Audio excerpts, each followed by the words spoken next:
Salams, you're watching another episode of Daily Debrief coming to you from the People's Dispatch studios here in New Delhi. I'm Siddhant Ani, and on the show today we're talking about the United States' hypersonic missile program. We also have the latest on pre-poll violence in Brazil and the ILO's report on gender pay gaps in the health and care sector.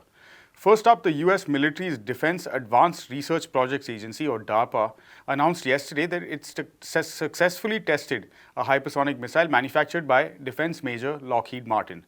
DARPA said one ground launch test was carried out at the Sands missile range in the United States' New Mexico area and another off the coast of California by the Air Force from a B-52 Stratofortress bomber. These reports of successful tests come after a series of failures for America's hypersonic missile program, including most recently on the 29th of last month. To get some sense of what these long-range weapons are, we're joined by NewsClick Editor-in-Chief Prabir Pukras. Prabir, good to see you as always. Regarding these hypersonic missile tests that the US has reportedly successfully conducted, what details can you give us at this point? Well, the details, of course, are there in the press releases that the US has given out. So one is a DARPA press release, one is an Air Force press release, because the different agencies developing different kinds of hypersonic missiles. So the one which has been launched successfully is the one which was launched by an aircraft, and then it released the glider, which then has a much flatter trajectory, can change its path at will. And so what happens is it's difficult to track and bring it down. So defense does not work well, partly also because it's going at a speed of beyond 5 Mach, 5 times the speed of sound. So both the fact it's going like a cruise missile, which is difficult to track and hit, and the fact it is going at that speed means it needs very little time.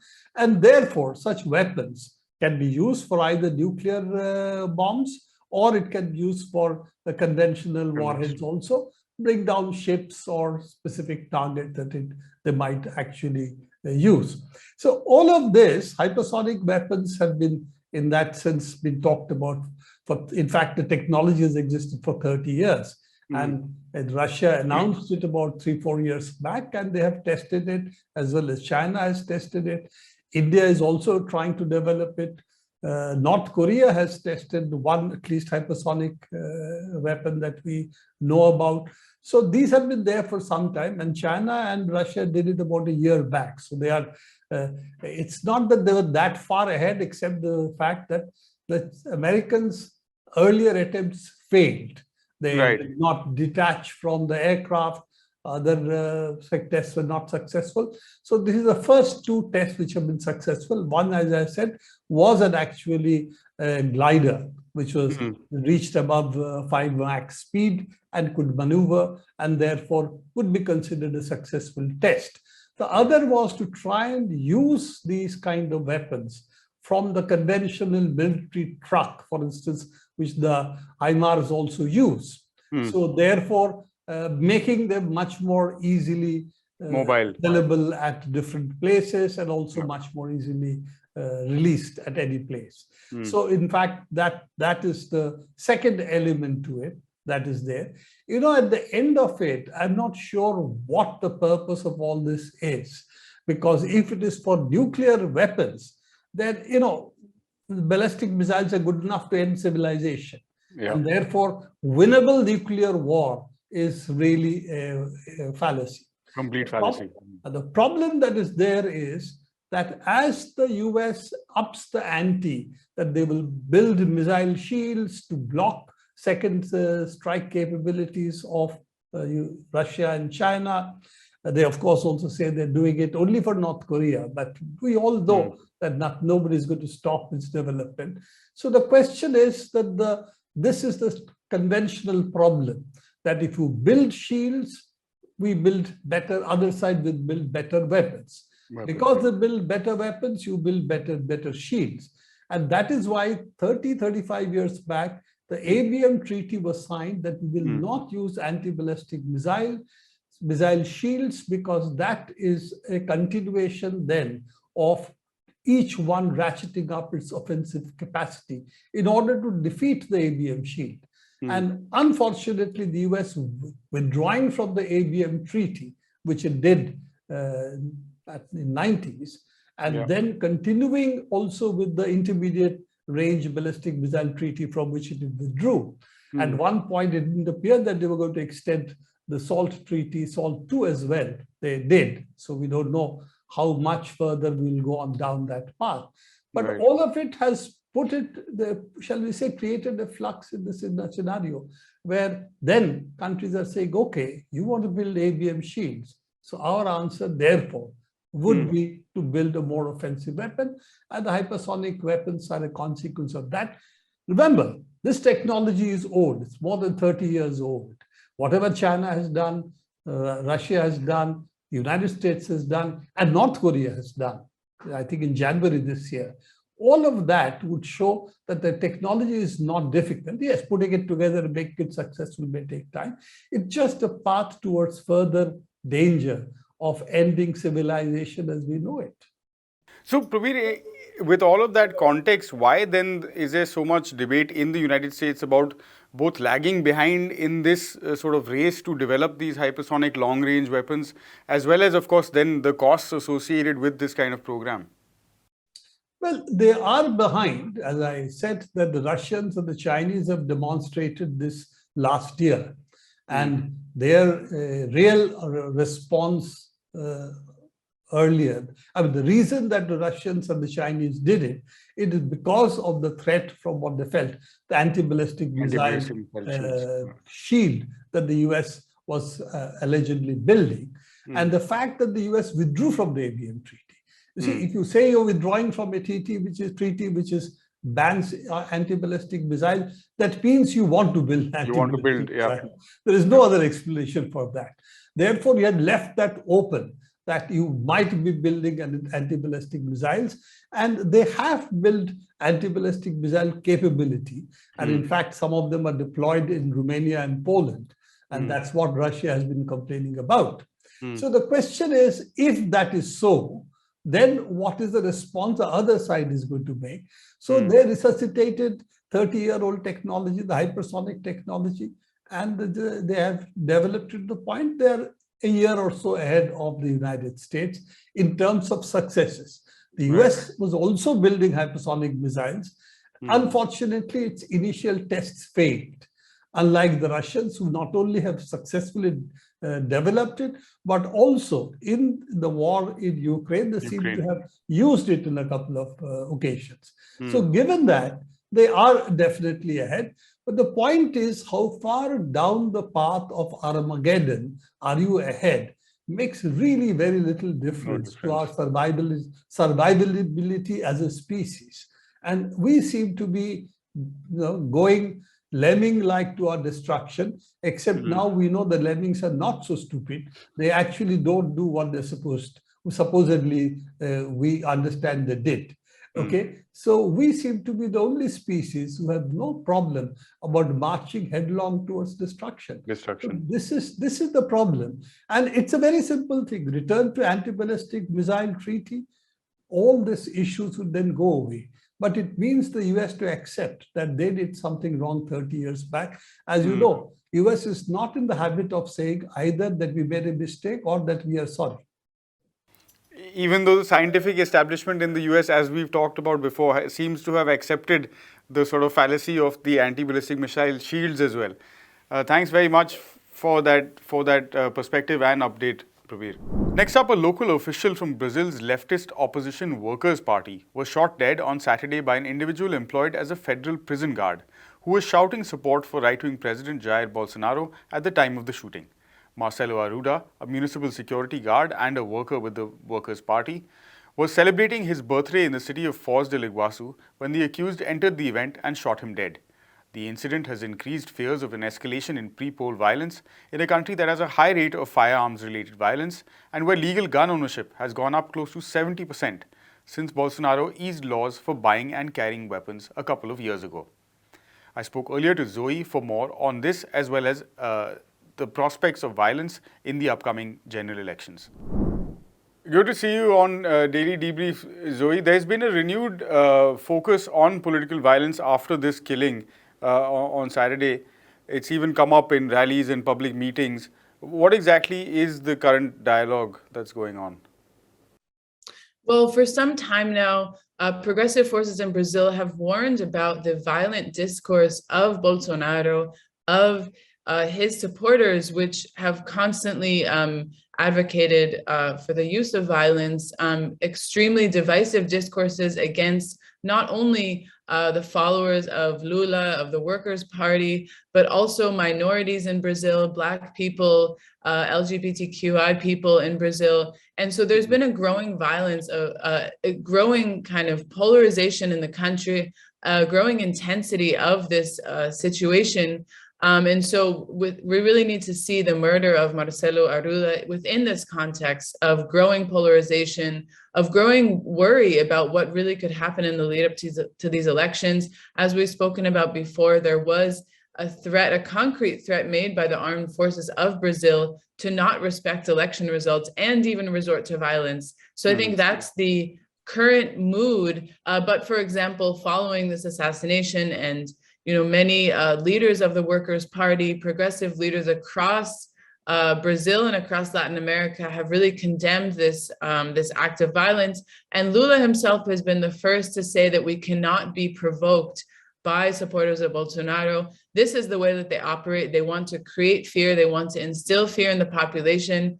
But it's important to maintain a peaceful atmosphere, to not fall into these provocations, and to make sure that political violence doesn't mark this whole electoral process. It's important that the Brazilian people are able to vote in peace, that they're not under coercion, not under threat, intimidation. And so Lula has really been at the forefront of calling for a ceasing of this violence and respect to everyone's human rights to life and to peacefulness. Right, absolutely. It's very important that the people of Brazil get to vote definitely without fear. And in that context, general elections are coming up in just a little over 2 months from now. So what is the current situation? Where are we at? That's exactly right. On October 2nd is the first round of the presidential elections.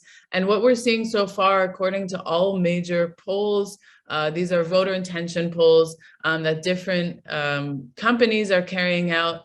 And they're all pointing to a potential victory of Luis Inácio Lula da Silva.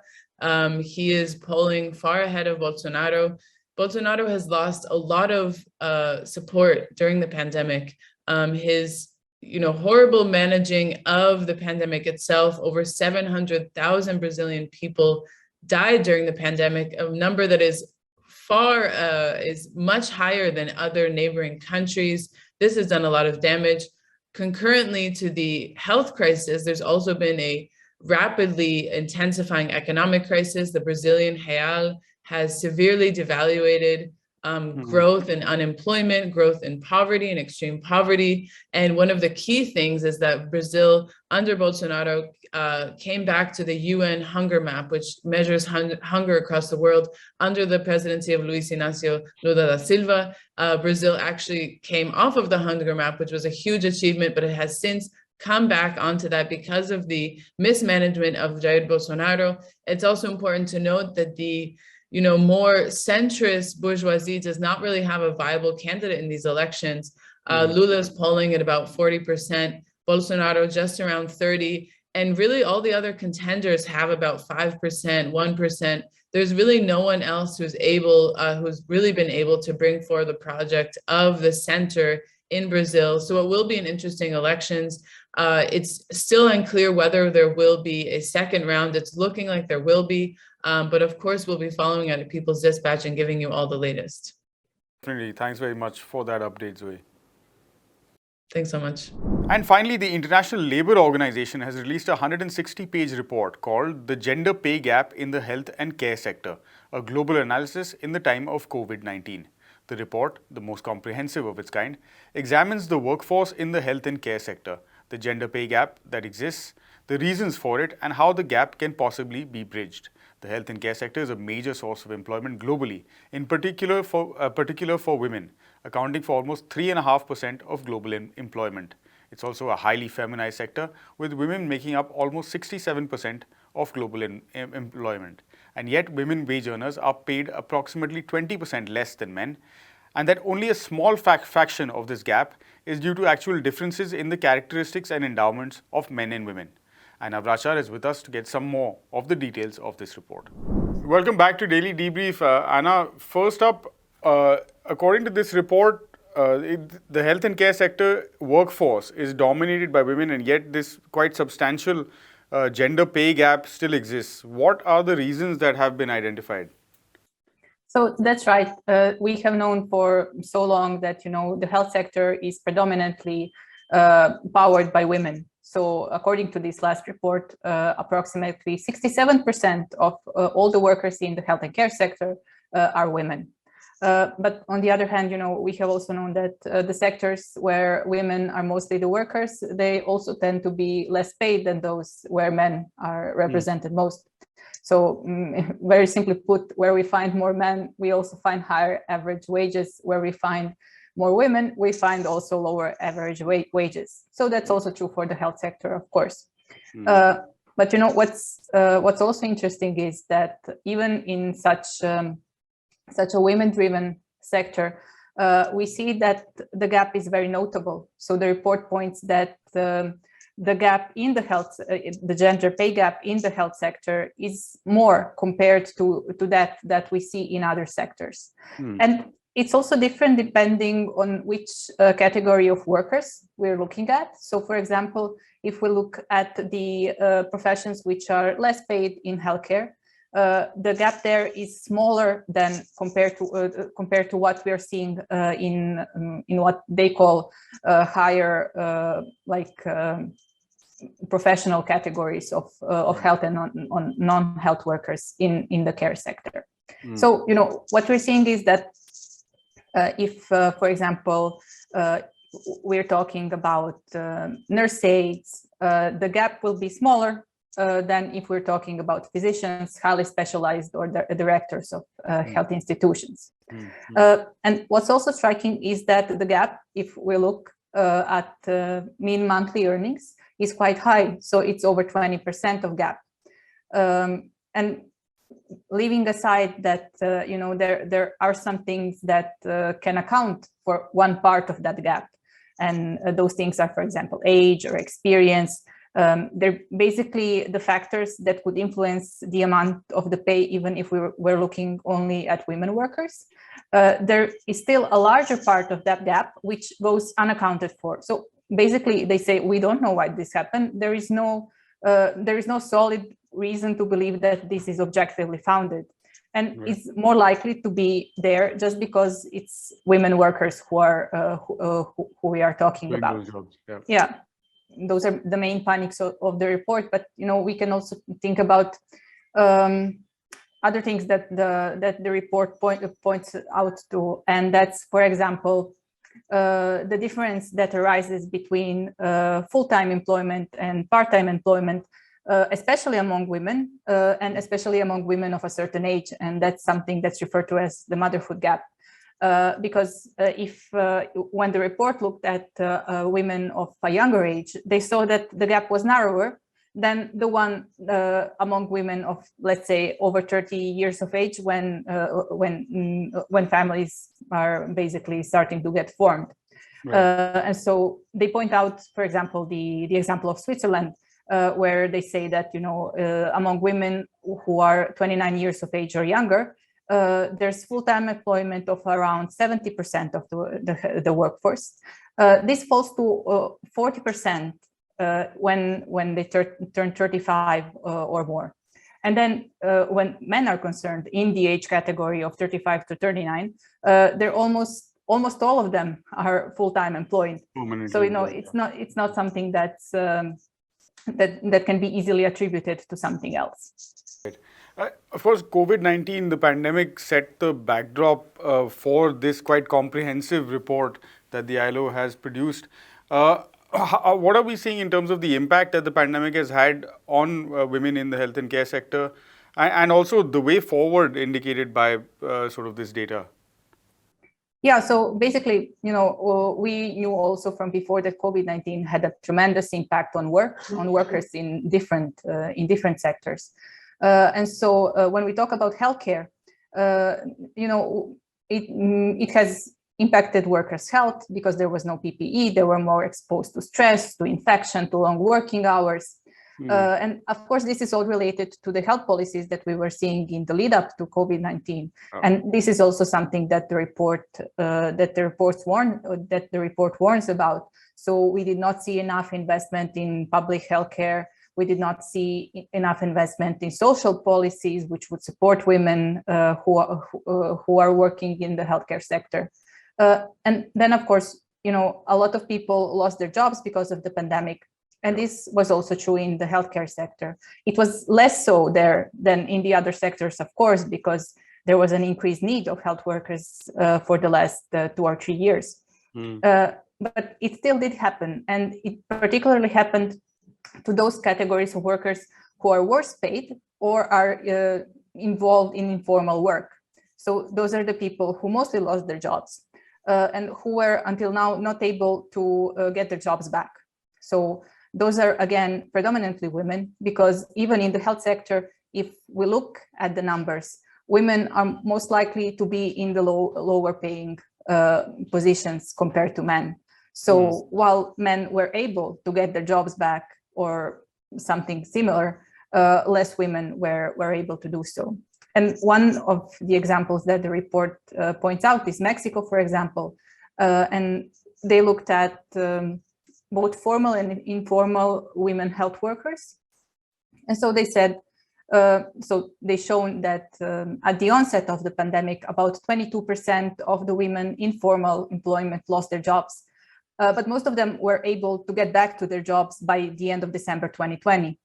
On the other hand, when informal jobs are concerned, the fall was by over 60%, and they are still not reaching the levels of 2019 today. And of course, there's a lot to do with what kind of labor and employment policy countries are implementing. So the report is quite clear about that. It does call for better collection of data, of better following of the topic, but it also says that the crucial part is, we have to get health workers better jobs. Because the policy framework in which, Yeah. So basically, it's about recognizing the things that have worked during the pandemic.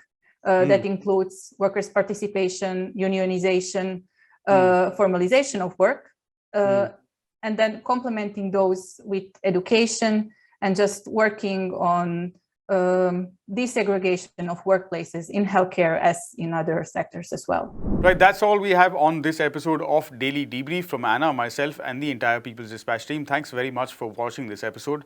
For more details on these stories, as well as all the other work we do, you can head on over to our website, peoplesdispatch.org, and also give us a follow on all the regular social media platforms for updates. We'll, of course, be back again tomorrow. We'll see you then. Goodbye.